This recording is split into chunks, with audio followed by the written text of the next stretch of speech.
ఈరోజు youth Bible చదవట్లేదండి. మన వాళ్ళు కూడా చాలామంది. హెచ్చరిస్తున్నాను, దేవుడు మిమ్మల్ని క్షమించడు. గుర్తుపెట్టుకోండి. ప్రాణాలు పోయే పరిస్థితులు మీకైనా మీ తల్లిదండ్రులకైనా.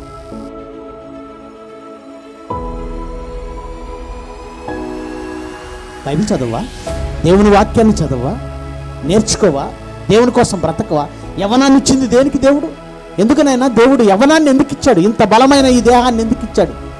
ఆయన కోసం ఫలించాలి. యవ్వన కాలమందు పుట్టిన కుమారులు బలవంతుని చేతిలోని బాణాలు, ఎదిగిన మొక్కలు, పంట ఇవ్వాలి. కానీ నువ్వు నాశనం చేస్తున్నవే.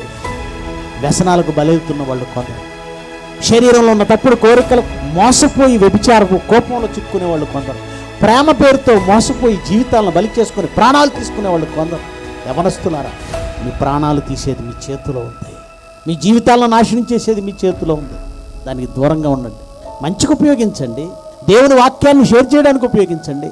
యవనస్తులారా, మీరు దుష్టుని జయించాలి.